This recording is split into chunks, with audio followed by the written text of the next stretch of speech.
troops are moving through the Shenandoah Valley, damaging rail lines and disrupting Union supply chains. Confederate General Robert E. Lee is using Early's forces to threaten Washington, D.C. He is hoping that the pressure by Early's forces will cause Union General Ulysses S. Grant to move troops away from Petersburg, Virginia, to protect Washington, D.C. Throughout the summer of 1864, Grant used his Union Army forces to pressure Petersburg, where 5 rail lines converged. Grant's objective was to gain control of Petersburg and those rail lines, and then isolate and stifle the Confederate capital of Richmond, Virginia. Now, let's step back to July 4th of 1864. General Early's Confederates came out of the Shenandoah Valley and captured Union supplies at Harper's Ferry and Martinsburg, West Virginia. Then, 2 days later, Early's forces crossed the Potomac and entered Maryland. On July 9th, at the Battle of Monocacy, Union forces out of Washington, D.C. confronted and slowed Early's advance. This allowed enough time for Grant's Union Army reinforcements to reach Washington, D.C. And then on July 11th, Early's forces reached the outskirts of Washington, D.C., where they attacked Fort Stevens and skirmished with Grant's Union Army reinforcements for 2 days. When they were unable to make any headway, Early's forces retreated. And then on July 25th of 1864, Early's Confederates occupied Martinsburg, West Virginia. In the days following the occupation of Martinsburg, General Early reflected on the damage being wrought by Union Army forces in the Shenandoah Valley and considered his next action.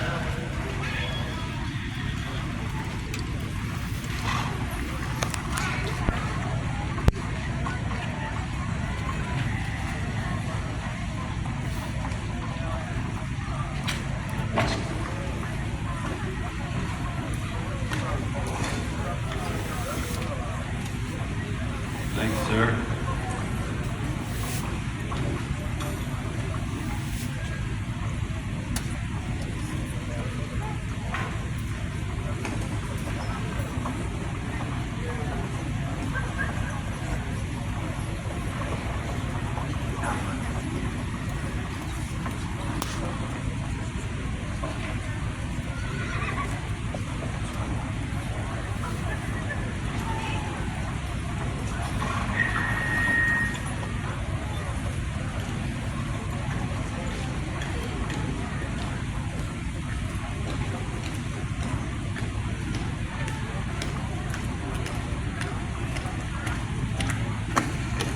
What are you doing here?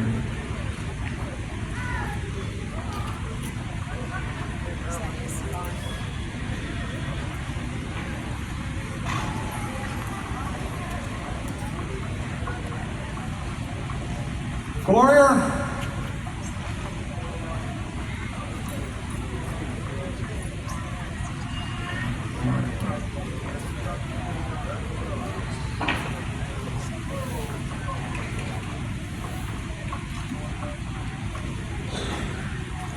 Take this message to General McCausland.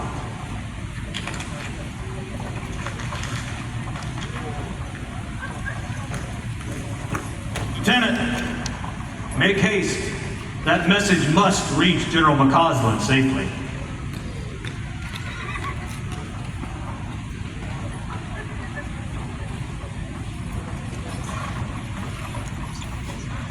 Step back to a hot July day in 1864. Franklin County communities are growing and changing. The population of Franklin County is about 45,000. Farming is still a mainstay, and acre after acre of farmland is spread across the Mason-Dixon line into the great Appalachian Valley. We are in the midst of the Great Civil War, and Franklin County has seen its share of it. Union soldiers trained here. The Cumberland Valley Railroad passes through carrying supplies on its way to the Susquehanna Valley. Jeb Stuart raided Franklin County in 1862, relieving it of horses and food and clothing. Then there was the Great Invasion of 1863 in Pennsylvania. 75,000 Confederate troops camped across Franklin County. They flew their rebel flags high over Waynesboro and Chambersburg as they made their way to the Battle of Gettysburg and their retreat through the Monterey Pass. But at no time was Franklin County and its people ever closer to war than on July 30th, 1864. Mr. Hoke, look over there at the Franklin Hotel. I think I see Confederates over there. I wonder what they could be doing. Jacob, they can't be up to any good thing. Yeah, let's go. You know, it is another hot day in Chambersburg. We have had so many of them this July. Well, it's near the end of the month, the 30th of July already. But I expect that we will have a blazing hot August as well. Just look at the sun beating down on the roof of the county courthouse. It could be just another Saturday in Chambersburg, except for whatever those rebels are doing over there. But Jacob, I hope they enjoyed their breakfast over there at the Franklin Hotel. I bet you they paid me script. You know, last time they come through here, they took all of our chickens. And what did they give us? Nothing but this worthless script.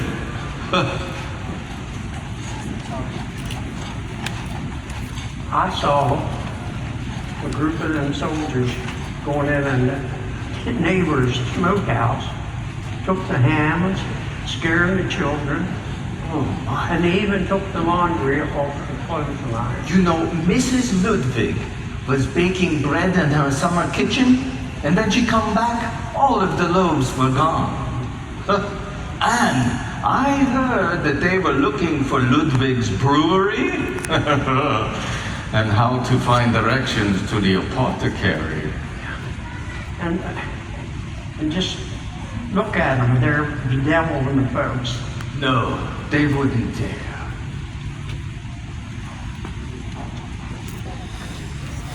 What? Look at all these fine people in Chambersburg out here. Oh yeah.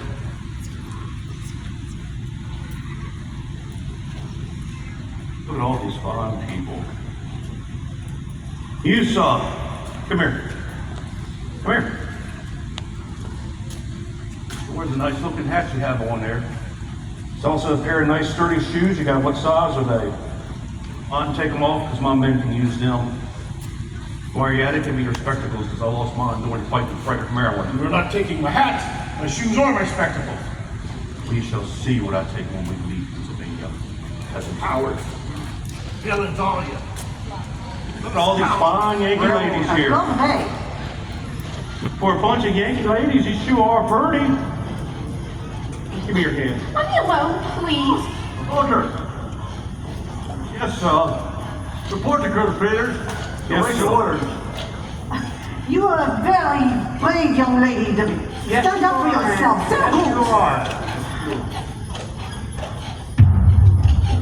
Yo, is that thunder I hear in the distance?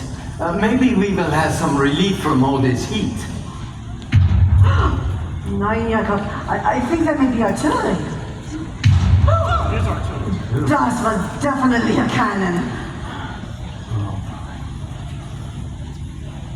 I think we might have something more than cannons to worry about. I hear horses. Many, many horses.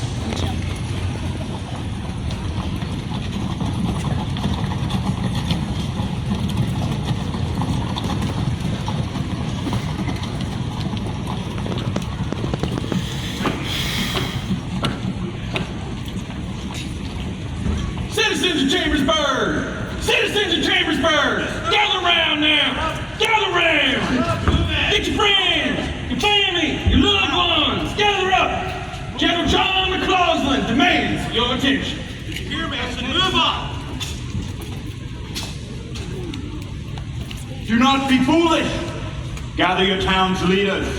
This is a matter of grave importance. Jakob, what do they want? Why are they gathering us together? I do not know, but I have a feeling that we're going to find out very soon. People of Chambersburg, I'm here on official business of the Army of Northern Virginia. I'm General John McCausland, and I bring orders from General Jubal Early. Move closer, you must listen. These are important orders. Move closer. The armies of the Confederacy have seen the devastation in the Shenandoah Valley. General Jubal Early has witnessed with his own eyes the charred remains of burned homes, barns, and businesses. And he has decreed that it is therefore time to open the eyes of the people of the North to the enormity of those actions by an example of retaliation. The town of Chambersburg has been selected as the site for such retribution. I shall read his proclamation. By order of General Jubal Anderson Early of the Army of Northern Virginia, Chambersburg is hereby ordered to pay $100,000 in gold or $500,000 in Yankee greenbacks. If this demand is not met, Chambersburg is to be burned. So talk among yourselves, gather your resources, and pay this ransom, else your town will be burned. Scoundrels! Blackhearts! Vile humans. This is real. You pay, or you will find out. The demand is clear. You people of Chambersburg, you better gather those resources and pay the ransom. We have our orders. Yes. You there. You're talking You, among sir. yourself. You better pay the ransom. Yes, you sir. Bring that man over to me. This cannot be! Cannot pay so much! Cannot! What is your name, sir? What is your role in this town? I am Jacob Hope. I am a merchant here on the diamond and one of the leading citizens of Chambersburg. Yes, myself and my family, we have worked very hard over the years to build our life here, our town, our homes, our community. My neighbors and friends, they have worked very hard too. How can you ask us to pay this? We cannot pay this. I assure you, sir, Chambersburg does not have that kind of money. We are a good and humble people, a community of merchants and farmers. We are fine and generous people, and we do not deserve this kind of treatment. Well, we are good and fine people in the South as well, sir. You misunderstand. This is nothing personal. This is war. I'm General John McCausland, a Confederate commander, and I have my orders from General Jubal Early. He has decreed the town shall be ransomed, and therefore it's ransomed. We have been raided, occupied, liberated, and reoccupied. Then this is more than any town's share of war. Federal troops are nearby, and if we stand firm, they may arrive in time. We have met our struggles in the past, and we will continue to do so today. You folks had better think of gathering your resources and paying this ransom, instead of waiting on your precious federal reinforcements to ride in and save you. If I could have my commander step forward, please. Men? Colonel Peters. Yes, sir. Are the rest of our forces on the Western Heights, and what are the status of the other roads into town? Pickets have been placed on all approaches to the town. Scouts report Yankee cavalry about 10 miles south in Greencastle. It's Averill, I believe, a force equal to our own, but he's not moving, at least not yet. Averill. We have whipped Averill before, haven't we? I have no doubt we can do it again. But I do not wish to fight him here. These people may think we are a pack of devils, but I will spare them the hells of war if I can. You may not wish to fight us here, sir. You may be looking to actually ambush us on the way back to the Potomac, hoping we take the same route that Stuart did in '62. Well, poor Jeb is gone now. God rest his soul. And our mission today is quite different than his ride around McClellan. Well, if Abel doesn't press us, these townsfolk, if we give them more time, might be able to collect the ransom if we just give them a little bit more time. I doubt it, Colonel. Either these people are stubborn or maybe they don't take us seriously. I'm stubborn. Regardless of their reasons, we can't afford to fall into the Yankee trap. We won't let Abel take advantage of our position here, but neither will I tolerate these obstinate farmers much longer. That's right. General McCausland, sir, $500,000 is more than twice the demand for Frederick City in Maryland. We were able to collect $200,000 from Frederick. Perhaps the demand is too high for a town of this size. General Johnson, these orders come from General Jubal Early. He is our commanding officer. I'm compelled to obey them. You've seen the orders. You cannot change them. Now, instead of continuing to question me, you ought to be looking after your men and keeping an eye out for those Union reinforcements to the south. Yes, sir. Major Gilmore. Yes, sir. Have we secured more barrels of kerosene? Yes, sir. We are ready at your orders, sir. Very good. I must speak to General McCausland again. General McCausland, you have confiscated more items, medical supplies, clothing, and more. We cannot give you these supplies, I assure you.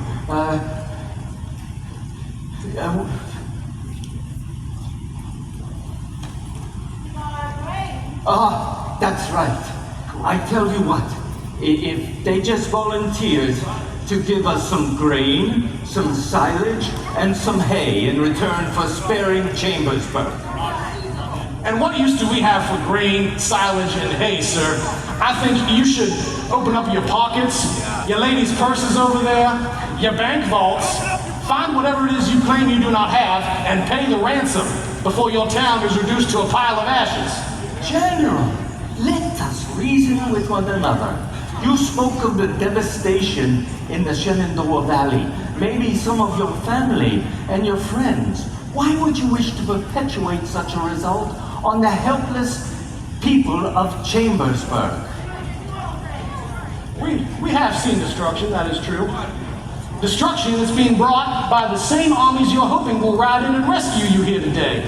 Those same armies, Mr. Hoke, have been very busy burning women and children out of their homes throughout the Shenandoah Valley. What kind of men are you? What rules or laws of war permit you to perpetuate such an atrocity on people who cannot defend themselves? You ask what kind of men we are, sir? My ranks, they are composed of merchants, shopkeepers, carpenters, ordinary people swept up in extraordinary circumstances. I suspect they're not so different than the kind of people that can be found here in Chambersburg. As for my part, I was a professor at the Virginia Military Institute before this war began. It was my cadets who guarded your own John Brown after his failed insurrection in Harper's Ferry. So you ask what kind of men we are? Let me tell you. We are the men Virginia relies upon to stand firm and to beat back the invading waves of enemies that have rolled down out of Pennsylvania and the other northern states to do nothing but wage a relentless war of aggression against their own brethren below the Mason-Dixon.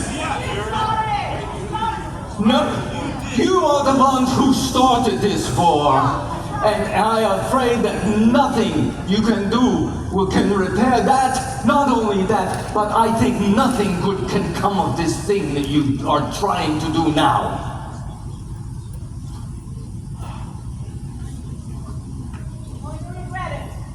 I will not stand here and be threatened by the likes of you. Time is short. I will not negotiate for the spoils of war. Pay the ransom. Your women and children and grandparents. These are children! The banks don't have the money. Where's your humanity? The banks send all their money east. No money. Stop! whole town to see it. That's the kerosene. But what are you doing? Men, I can see now the ransom will not be paid.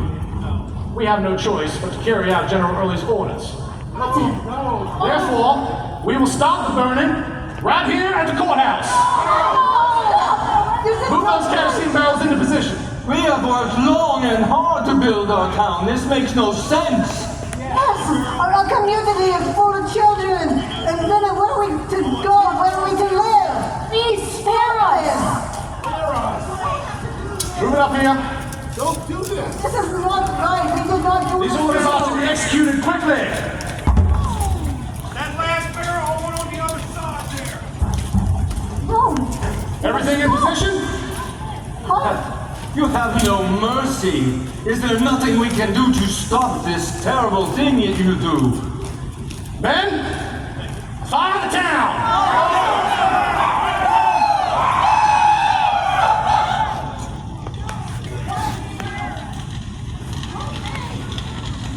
A little bit more kerosene. That's good. Over there. You men, fire the Franklin Hall from within.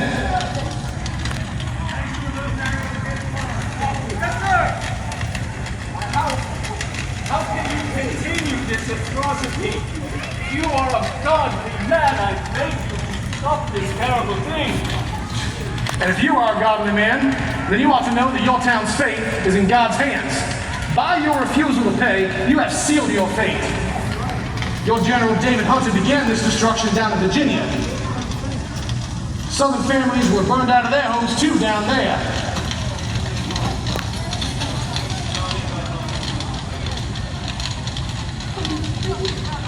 And so, on July 30th of 1864, the burning of Chambersburg commenced. No matter how ardently the townspeople pleaded, it made no difference. The Confederates moved to carry out their grisly orders. Look there.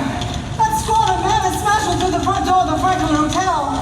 They're smashing its own tables and chairs to light it afire. And not letting anyone say anything. Not even their dearest possessions.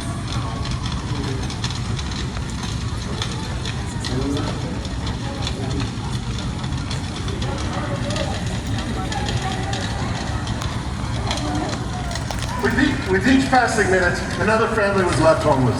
As if the blazing heat of July was not enough, the young, the old, and the sick were left without a home to shield them. The entire heart of the town is ablaze. Walls are crumbling and the smoke is so thick. People are fleeing. Someone has set the stables afire and no one's been able to release the livestock. Oh, looks like they fired the paper mill too. Oh, and the black swirls of smoke coming in from the factories afire along the Conococheague Creek. Look, so much smoke is coming from North Main. They're burning in every direction. People are fleeing into the alleyways with just the clothes they're wearing. Rebel soldiers are not allowing them to take anything from their homes. Take your family relics, keepsakes, portraits of deceased friends, and old family Bibles are being snatched from people's hands. They're beating in the doors with iron bars or heavy planks, smashing up furniture with an axe, throwing oil upon it and flying the match. For 2 hours, the work of desolation continued. More than half the town is burning. The wild glare of the flames, the shrieks of women and children were louder than all the terrible blasphemy of the rebel soldiers. It is such an unbelievable scene of horror. The widowed and the fatherless continue to bleed, but even they are not spared. They are helpless to stop the Confederate orders. And as all hope of mercy fades, the people can only continue to flee.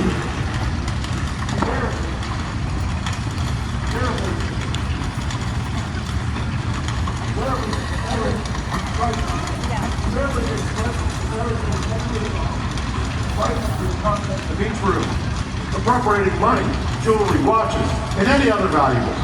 Oftentimes putting a pistol to the head of the home's occupants and demanding money or their lives. In some instances, the townspeople offer bribes.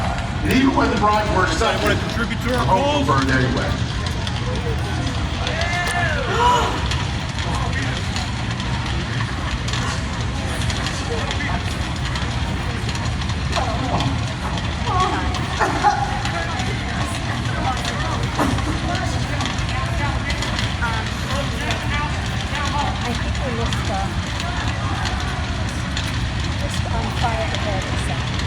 General, is this being done by your order? There's women, children in this town. This ain't right. General Jubal Anderson Early, my commanding officer and yours, has issued these orders to burn the town. Sir, I have honored the Confederacy since Virginia voted for secession. But I would rather break my sword and resign my commission to carry out this order. Colonel Peters, you have indeed served gallantly, and you may need that sword before too long. However, I cannot tolerate such insubordination among my ranks. Therefore, consider yourself relieved of duty and placed under arrest. I will take my leave, sir. Major Gilmore? Yes, sir. Form up the man and march him west. Yes, ma'am. Yes, sir. Form up. Move west. Now. Killing it! Major Gilmore. Yes, sir. I want some men to fire the mansion house and move south on Main Street. Then have another detachment go to the Masonic Temple and post a guard there. I don't want it burned. Yes, sir. Terry.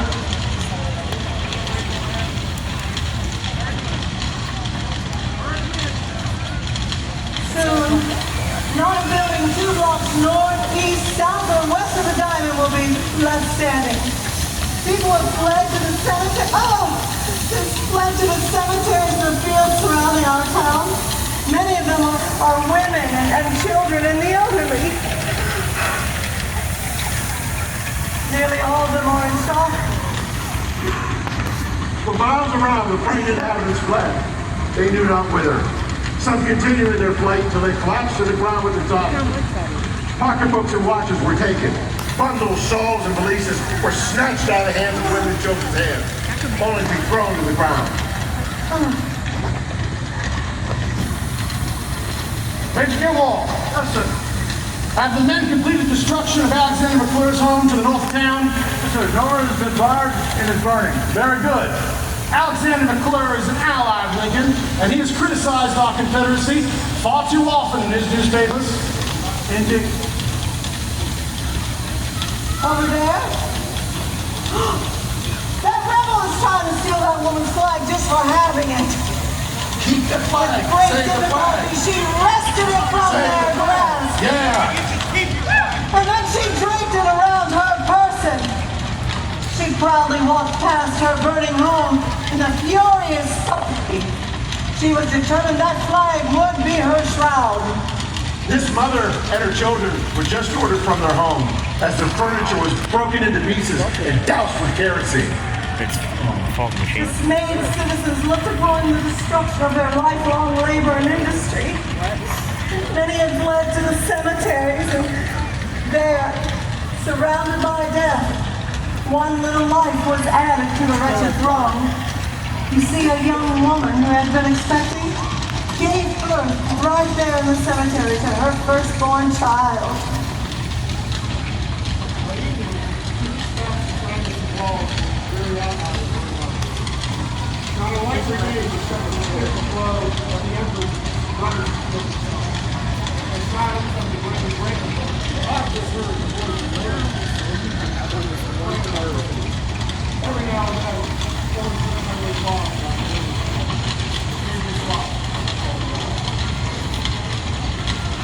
General Johnson, field scouts reported any approach by Averill's forces? No movement has been reported. Then I believe our work is done here. Men, form all companies. Rejoin the main body. Move to the high ground. Stay alert for Yankee cavalry.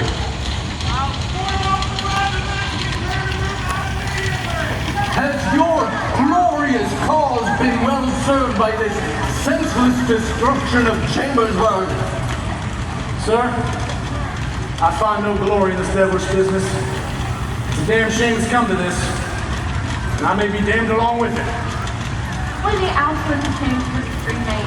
The courthouse, bank, town hall, gyms, and training establishment. Every store and hotel in the town. And every mill and factory in the center of town. 2 churches are blazing. Between 300 and 400 dwellings are burning, and at least 2,500 people are without a home or a hearth. 3/4 of our town is destroyed.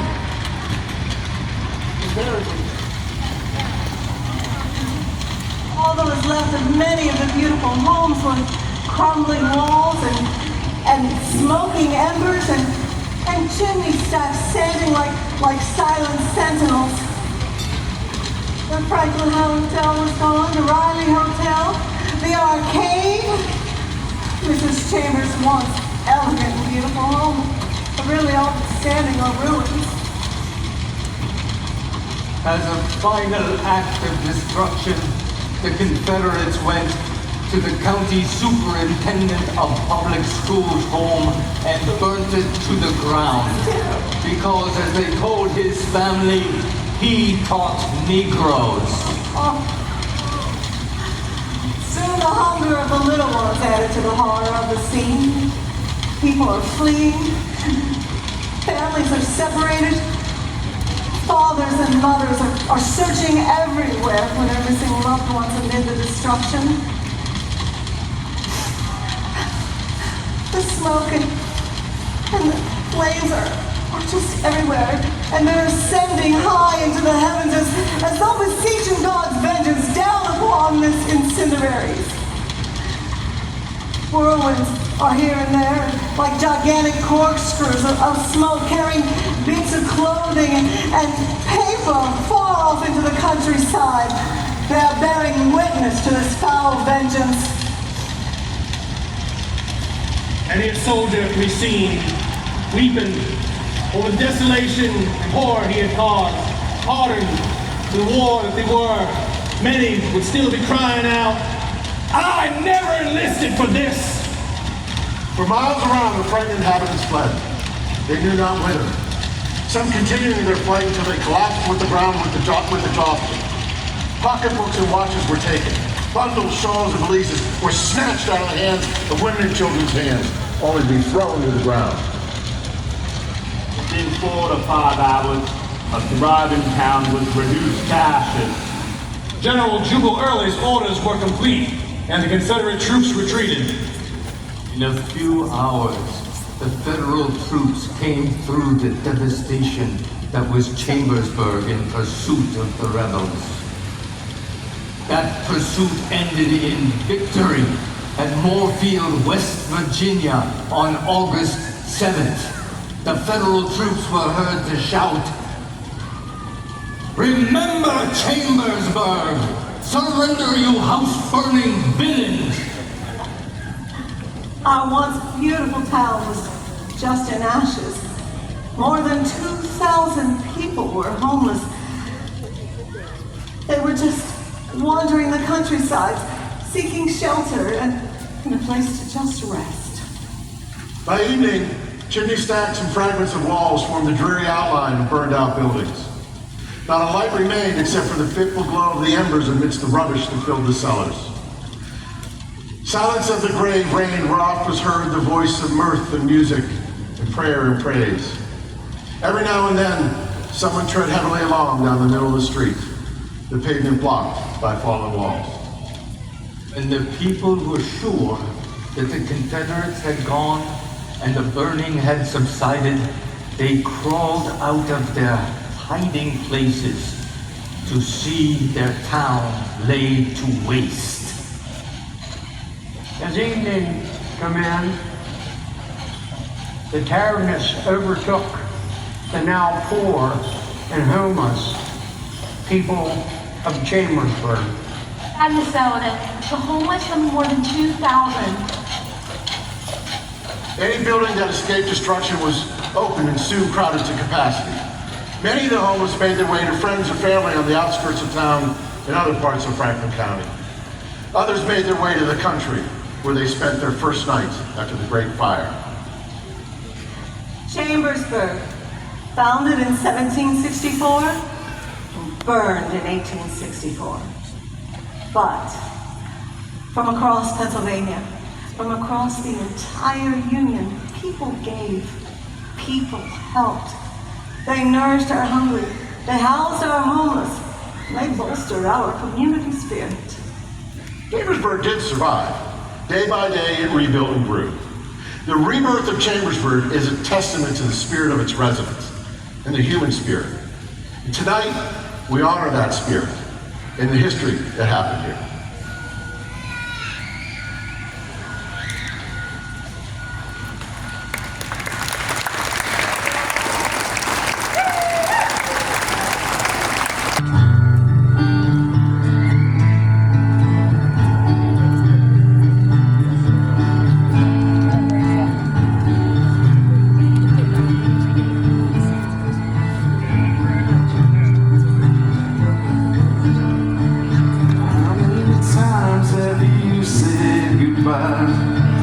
Close your eyes and turn and cry.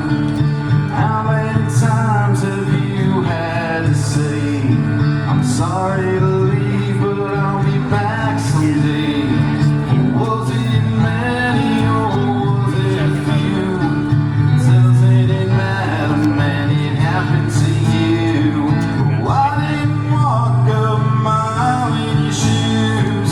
I don't have to see through those dress blues. Let me thank you and raise one tonight. We'll fly our colors, the red, blue, and white. American soldiers, our sons and daughters. Here's to our heroes forged in American valor. American valor. It's not have you marched straight in without question through hell we've been.